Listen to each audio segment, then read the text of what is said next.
Siapa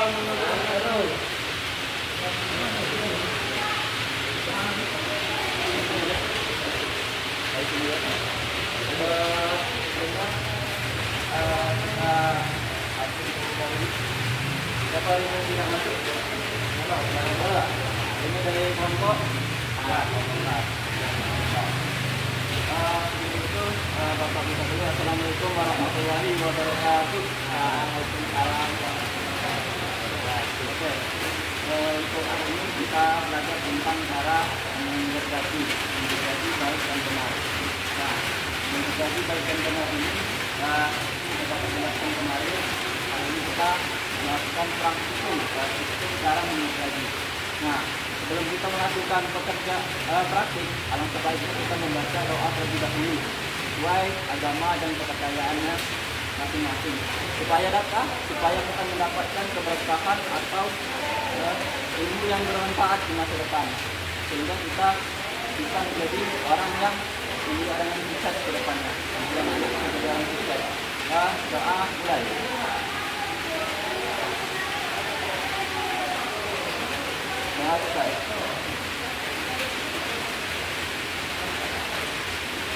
Oke, hari ini kita cara menggergaji yang benar.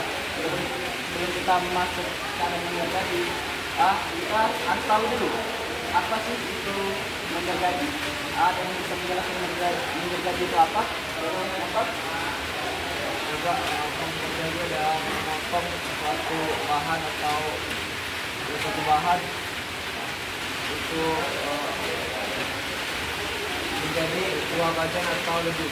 Oke, lalu kita pakai lagi, menggergaji adalah suatu pemotongan bahan atau benda kerja yang menggunakan alat kerja bangku, yaitu menggunakan gergaji. Nah, artinya menggergaji.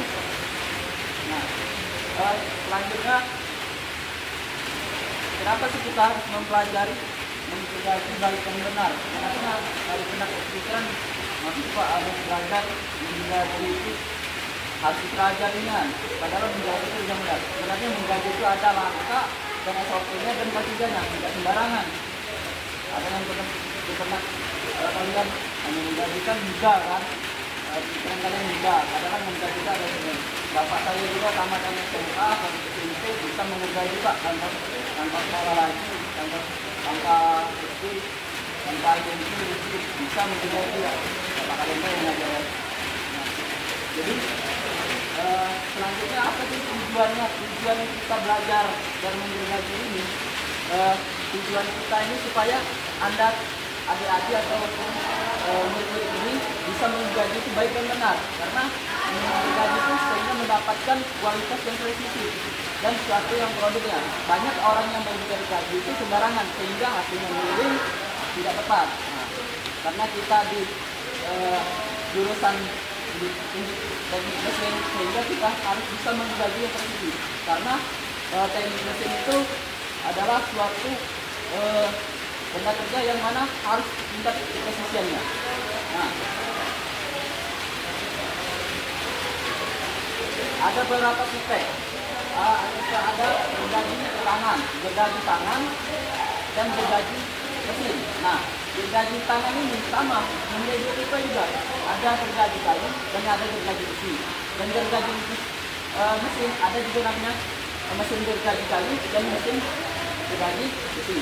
Nah, yang pertama gergaji tangan. Gergaji tangan itu seperti gergaji kayu. Ada yang tahu gergaji kayu? Mungkin tahu rumah kan? Karena nggak mungkin nggak tahu. Nah, gergaji kayu adalah gergaji yang menggunakan tangan untuk memotong suatu produk atau material yang bersifat kayu. Artinya gergaji kayu kalau dipotong dan untuk memotong besi itu tidak bisa, karena beda tipenya lagi. Nanti Bapak jelaskan lagi kenapa sebabnya. Dan ada juga gergaji besi. Gergaji besi itu khusus untuk menggergaji besi. Apakah bisa untuk menggergaji kayu? Itu bisa, tapi melainkan tidak efisien. Nah, dan juga yang lebih efisiennya lagi itu mesin gergaji kayu dan mesin gergaji besi. Nah, untuk mesin gergaji itu lebih cepat dan lebih efisien waktunya dan lebih mudah. Nah, dan gergaji sering kamu temui gergaji kayu seperti mesin susu. Nah, dan juga ada yang namanya gergaji mesin gergaji besi. Mungkin mesin gergaji besi ini jarang dilihat. Nah, biasanya mesin gergaji besi ini biasanya bisa dilihat di titik industri. Nah, yang membedakan kedua gergaji mesin dan gergaji manual atau gergaji tangan itu adalah bentuk dan ukuran biji. Nah, dari bentuk gergaji, nah kita katakan dari bentuk gergaji kayu itu beda, lebih tinggi, lebih licin dan lebih tajam. Nah, karena apa? Karena dia suatu proses pemotongan kayu harus kematannya harus cepat. Karena kayu itu tidak materialnya tidak terlalu keras seperti besi.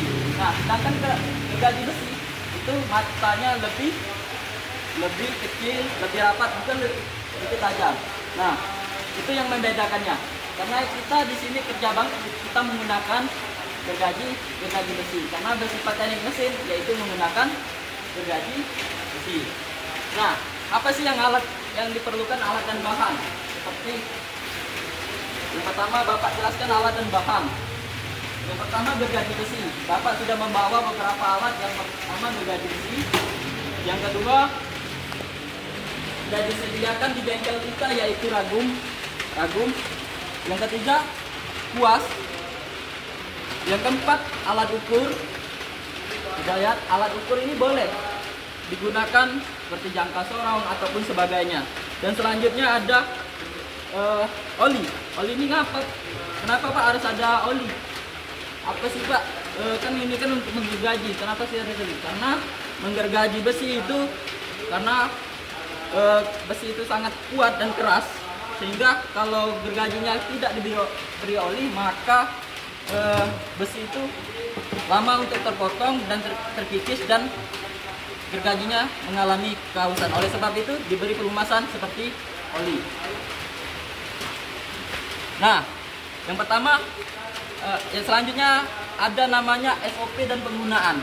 Nah, untuk masalah SOP dan penggunaan ini, menggergaji itu ada SOP-nya, ada penggunaannya. Kita jelaskan dulu dalam penggunaannya. Ya, kita jelaskan dulu dalam langkah kerjanya. Oke, Bapak sambil Bapak praktekkan, nanti kalian praktekkan. Yang pertama,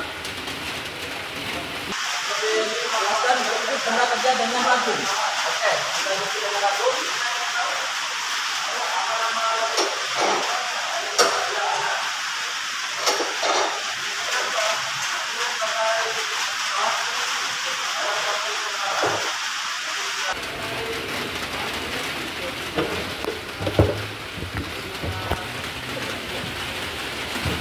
Yang kedua, kita menggunakan alat ukur. Alat ukur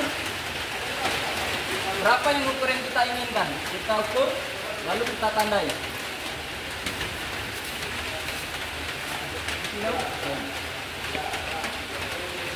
Kita tandai, misal kita menggunakan 5 mm atau 5 cm. Kita ke 5 cm aja ya. Kita tandai. Oke. Kalau sudah kita tandai, selanjutnya lalu kencangkan ragum, kita kencangkan lagi ragum. Selanjutnya proses pemotongan. Nah, perlu kalian ketahui untuk memotong itu tidak sarang potong, tidak sembarang memotong saja, namun ada SOP-nya atau proses dalam membentuk dalam badan. Yang pertama dari pola langkah terlebih dahulu.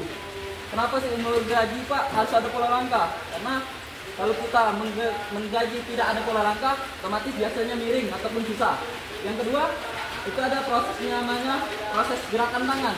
Gerakan tangan itu yaitu proses yang mengarah bagaimana cara memotongnya. Nah, yang ketiga proses bentuk tubuh. Bentuk tubuh kita itu seperti apa untuk menggergaji. Dan selanjutnya proses gerakan pemotong. Nah, yang pertama kita pola langkah. Proses pola langkah yaitu langkah kita, kaki kiri kita maju ke depan itu mengarah ke 90 derajat. Oke, sudah mengerti? Coba cuma di baris dulu, baris rapi, baris rapi, baris sejajar, mundur. Oke, kaki kiri maju 1 langkah dengan kaki kiri 90 derajat. Sudah mengerti? 90 derajat ya, kakinya 90 derajat, dan kaki kanan di belakang itu 45 derajat. Nah, 45 derajat, oke. Dan kedua gerakan tangan. Boleh kalian pegang satu-satu, kita boleh, nggak apa-apa. Pegang satu-satu, oke. Kalau nggak cukup, bagi sama temannya nanti giliran. Tangan kanan memegang tangan kiri memegang depan. Kita nggak? Hah? Ini sesuai kan? Tangan kanan memegang ujungnya. Sudah mengerti? Tidak memegang atasnya ataupun memegang keduanya. Ada yang memegang keduanya. Nah, melainkan cara untuk melakukan penggergajian itu tangan kiri di depan, tangan kanan di belakang. Dengan posisi kaki yang dijelaskan seperti tadi, dan yang selanjutnya posisi tubuh. Mungkin tubuh itu tidak terlalu tegak ataupun seperti ini. Artinya apa? Menggergaji tadi sesuai dengan kakinya sudah pas. Artinya tubuhnya ikut. Condong nggak? Sedikit condong ke depan. Oke? Sudah mengerti? Yang selanjutnya proses pemakanan. Oke, proses pemakanan. Pemakanan ini pertama kita dorong maju mundur. Kita kasih dulu.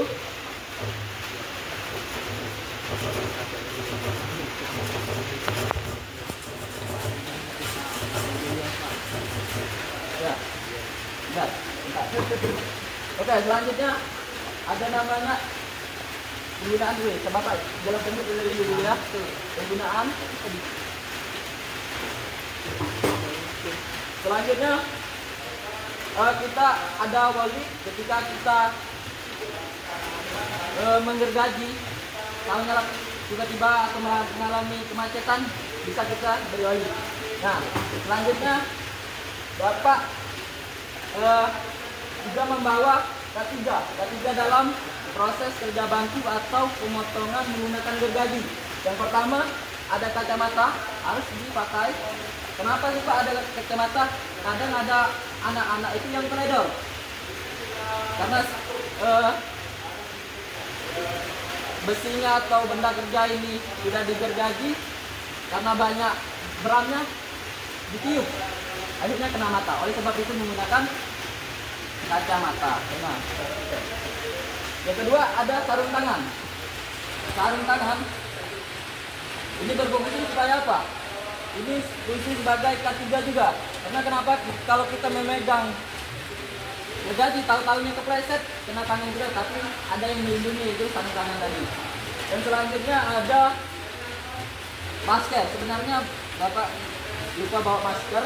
Masker itu juga berfungsi karena beramnya bisa, kalau kita lihat kecil-kecil, kita mungkin karena tiup akhirnya terhirup, menyebabkan bisa paru-paru asma. Yang selanjutnya wear pack ini perlu. Hari ini belum kita bawa wear packnya karena belum beli ya. Selanjutnya ada sepatu safety ini khusus digunakan untuk setiap pekerjaan di bengkel. Jadi kalau satu safety ini atau benda kerja jatuh tidak mengena kaki kita, mengalami kecacatan. Oke, sebelum itu yang Bapak bisa terangkan, ada pertanyaan dari kalian? Cukup. Oke, selanjutnya Bapak ada tugas untuk kalian. Tugas kalian, jobsheet untuk kalian, yaitu satu orang memotong 5 cm setiap tenaga. Itulah hasilnya Bapak oleh. Silakan ini pegang jobsheetnya masing-masing. Oke, silakan memakai sarung tangannya Oke, sarung tangannya silakan. Silakan pakai. Ayo lihat, pakai. Sarung tangannya. Pakai semua.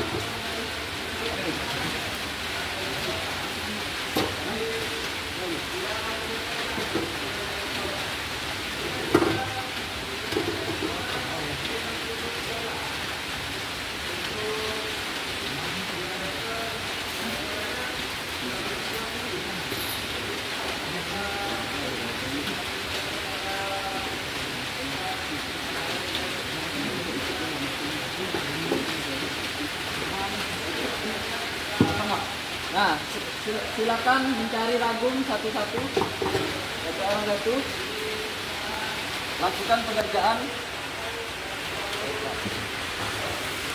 Jalan. Nanti Bapak lihat apakah sudah bisa kalian Bapak terangkan tadi.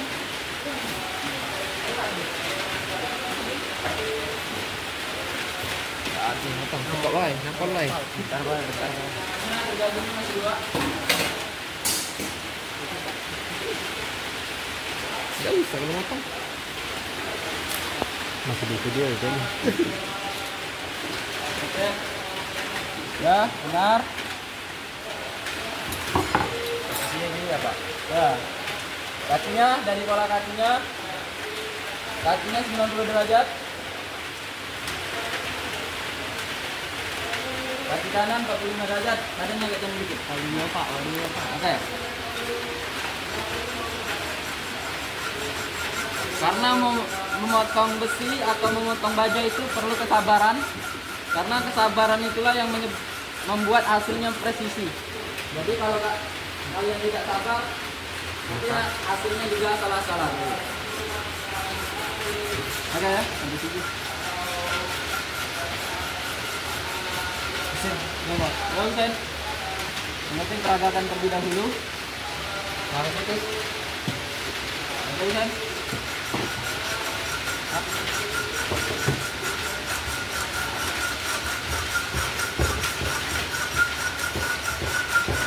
Oke.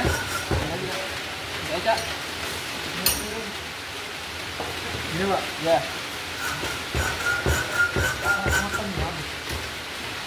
Nah, kalau macet apa yang harus dilakukan? Kasih oli, Pak. Kasih oli. Nah, ini apa? Ini.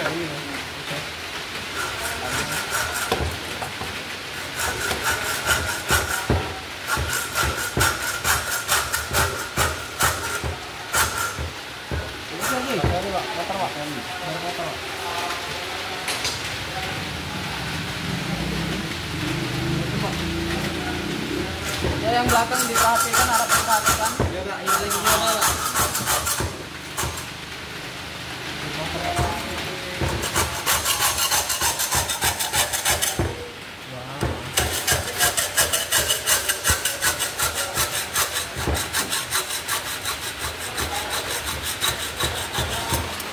Oke, kita kembali ke tempat lagi.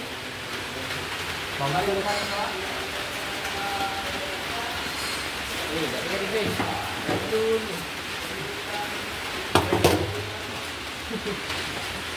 Oke, sesuai dengan kalian kerjakan tadi, lumayan hasilnya, sudah hampir pas lah. Tinggal di finishing dengan dipikir. Untuk praktik ini cukup karena waktunya sudah habis.